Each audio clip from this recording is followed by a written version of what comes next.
Hi guys, welcome back to my YouTube channel that is Swapna's Tutorial. So ನೀವೇನೋ ನನ್ನ ಚಾನಲ್ಗೆ subscribe ಆಗಿಲ್ಲ ಅಂದರೆ ಪ್ಲೀಸ್ ಸಬ್ಸ್ಕ್ರೈಬ್ ಆಗಿ ವಿಡಿಯೋಸ್ನ ಲೈಕ್ ಮಾಡಿ ಶೇರ್ ಮಾಡಿ ಹಾಗೆ ಕಮೆಂಟ್ ಮಾಡಿ. ಸೊ ಇವತ್ತು ನಾನು ಮಾಡ್ತಿರೋ ಸಬ್ಜೆಕ್ಟ್ ಯಾವುದು ಅಂದರೆ ಸೆಕೆಂಡ್ ಸೆಮ್ BComನ ಹ್ಯೂಮನ್ ರಿಸೋರ್ಸ್ ಮ್ಯಾನೇಜ್ಮೆಂಟ್ ಅನ್ನೋ ಒಂದು ಸಬ್ಜೆಕ್ಟ್ನ ಎಕ್ಸ್ಪ್ಲೈನ್ ಮಾಡ್ತಿದ್ದೀನಿ. ಸೊ ಅದರಲ್ಲಿ ಪ್ರೀವಿಯಸ್ಲಿ ನಾನು ಆಲ್ರೆಡಿ ಚಾಪ್ಟರ್ 1 ಆ್ಯಂಡ್ ಚಾಪ್ಟರ್ 2ನ ಅಪ್ಲೋಡ್ ಮಾಡಿದ್ದೀನಿ. ಸೊ ಈ ಒಂದು ವಿಡಿಯೋದಲ್ಲಿ ಚಾಪ್ಟರ್ 3ನ ಎಕ್ಸ್ಪ್ಲೈನ್ ಮಾಡ್ತಿದ್ದೀನಿ. ಸೊ ಚಾಪ್ಟರ್ 3 ಯಾವುದು ಅಂದರೆ ಎಥಿಕ್ಸ್ ಇನ್ HRM ಅಂತ ಹೇಳಿ ಇದು ಪಾರ್ಟ್ 1 ವಿಡಿಯೋ ಆಗಿದೆ. ಸೊ ಪಾರ್ಟ್ 1 ವಿಡಿಯೋದಲ್ಲಿ ನಾವು ಸ್ವಲ್ಪ ಡೀಟೇಲ್ಸ್ನ ನಾವಿವತ್ತು ಈ ಒಂದು ವಿಡಿಯೋದಲ್ಲಿ ತಿಳಿತಾ ಹೋಗೋಣ, ಓಕೆನಾ. So first meaning of ethics in HRM. So ethics in HRM ಅಂದರೆ ಏನು ಅಂತ ಹೇಳಿ ನಾವು ನೋಡೋಣ, ಓಕೆನಾ. It is a fundamental to creating a fair, inclusive and respectful work force ensuring the employees are treated in a dignity and respectful. ಅಂದರೆ ಏನು, ಇವಾಗ ಪ್ರತಿಯೊಂದು ಕಂಪ್ನಿಗೂ ಕೂಡ ಒಂದು ಎಥಿಕ್ಸ್ ಅನ್ನೋದು ಫಾಲೋ ಅಪ್ ಮಾಡ್ತಾರೆ. ಎಥಿಕ್ಸ್ ಅಂದರೆ ಏನು, ಒಂದು ರೂಲ್ಸ್ ಆ್ಯಂಡ್ ರೆಗ್ಯುಲೇಷನ್ಸು ಅಥವಾ ಈಕ್ವಾಲಿಟಿನೋ ಅಥವಾ ಫೇರ್ನೆಸ್ಸು, ಅದನ್ನು ನಾವು ಎಥಿಕ್ಸ್ ಅಂತ ಹೇಳಿ ಕರಿತೀವಲ್ಲ.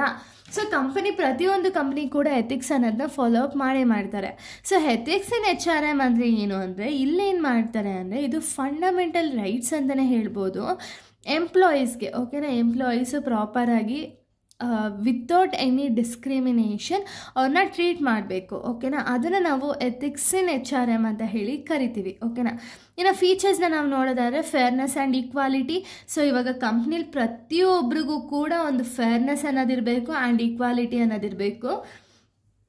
ಫೇರ್ನೆಸ್ ಅಂದರೆ ಯಾರು ಎಷ್ಟು ಚೆನ್ನಾಗಿದ್ದಾರೆ ಅಂತ ಅಲ್ಲ. ಫೇರ್ನೆಸ್ ಅಂದರೆ ಏನು ಅಂದರೆ ಈಗ ಯಾರನ್ನೇ ಒಬ್ಬರನ್ನ ಡಿಸ್ಕ್ರಿಮಿನೇಷನ್ ಮಾಡದೇ ಇರೋಂಗೆ ಅವರು ಟ್ರೀಟ್ ಮಾಡಬೇಕು, ಓಕೆನಾ. ಈಕ್ವಲಿಂದ ಈಗ ಹುಡುಗರೇ ಆಗಿರ್ಬೋದು ಅಥವಾ ಬಾಯ್ಸೇ ಆಗಿರ್ಬೋದು, ಗರ್ಲ್ಸೇ ಆಗಿರ್ಬೋದು, ಅವರಿಬ್ರಿಗೂ ಭೇದ ಭಾವನ ತೋರಿಸ್ಬಾರ್ದು ಅಥವಾ ಅವರ ಒಂದು ಕ್ಯಾಸ್ಟಿಸಮ್ ಮೇಲೂ ಕೂಡ ಭೇದ ಭಾವನ ತೋರಿಸ್ಬಾರ್ದು.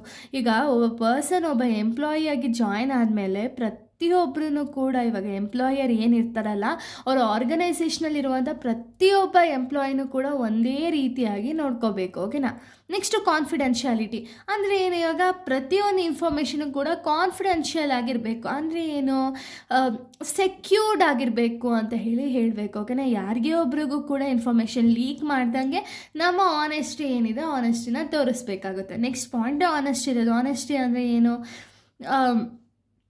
ಇವಾಗ ಇಲ್ಲಿಂದ ತೊಗೊಂಡೋಗಿ ಅಲ್ಲಿ ಹೇಳೋದು ಅಥವಾ ಅಲ್ಲಿಂದ ತಗೋಗಿ ಇಲ್ಲಿ ಹೇಳೋದು ಅದನ್ನೆಲ್ಲ ಮಾಡಬಾರ್ದು. ಇವಾಗ ನಾವು ಏನೇ ಒಂದು ಕೇಳಿಸ್ಕೊಳ್ಳಿ ಅಥವಾ ಏನೇ ಒಂದು ನೋಡಿದ್ರೂ ಕೂಡ ಆರ್ಗನೈಸೇಷನಲ್ಲಿ ತಪ್ಪು ಮಾಡ್ತಿದ್ದಾರೆ ಅಂದರೆ ಅಲ್ಲಿ ತಿದ್ದೋದು ಓಕೆ, ಅಥವಾ ಅಲ್ಲೇನೋ ಒಂದು ಈಕ್ವಾಲಿಟಿ ಇಲ್ಲ ಅಂದಾಗ ರೈಸ್ ಮಾಡಬೇಕು ಅಥವಾ ಫೇರ್ನೆಸ್ ಇಲ್ಲ ಅಂದಾಗ ರೈಸ್ ಮಾಡಬೇಕು. ಆ್ಯಂಡ್ ಆನೆಸ್ಟಿ ಅನ್ನೋದನ್ನ ಪ್ರಾಪರಾಗಿ ತೋರಿಸ್ಬೇಕು, ಓಕೆನಾ. ಇವಾಗ ಡೇಟಾನೇ ಅಂದ್ಕೊಳ್ಳಿ, ಡೇಟಾನ ಯಾರ್ಯಾರಿಗೋ ಟ್ರಾನ್ಸ್ಫರ್ ಮಾಡೋದಾಗಿರ್ಬೋದು, ಯಾರ್ಯಾರಿಗೋ ಟೆಫ್ಟ್ ಆಗಿರ್ಬೋದು, ಇದೆಲ್ಲ ಮಾಡ್ತಾರಲ್ಲ, ಇದೆಲ್ಲ ಮಾಡಬಾರ್ದು, ಓಕೆನಾ. Next respect for employee rights ಏನಿರುತ್ತೆ ಅದಕ್ಕೆ ರೆಸ್ಪೆಕ್ಟ್ ಕೊಡಬೇಕಾಗುತ್ತೆ. Next social responsibility. So social responsibility ಅನ್ನೋದನ್ನು ಕೂಡ ಒಂದು ಮೇಂಟೈನ್ ಮಾಡಬೇಕಾಗಿರುತ್ತೆ, ಓಕೆನಾ. ಇಷ್ಟು ಕೂಡ features.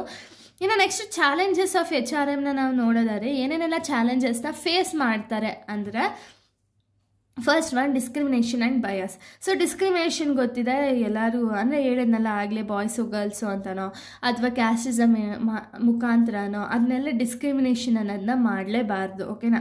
Next work force harassment. So work ಫೋರ್ಸಲ್ಲಿ ಯಾರನ್ನೂ ಕೂಡ ಬೆದರಿಕೆ ಅನ್ನೋದು ಹಾಕಬಾರ್ದು. Next performance appraisal ಅನ್ನೋದಿರಬೇಕು.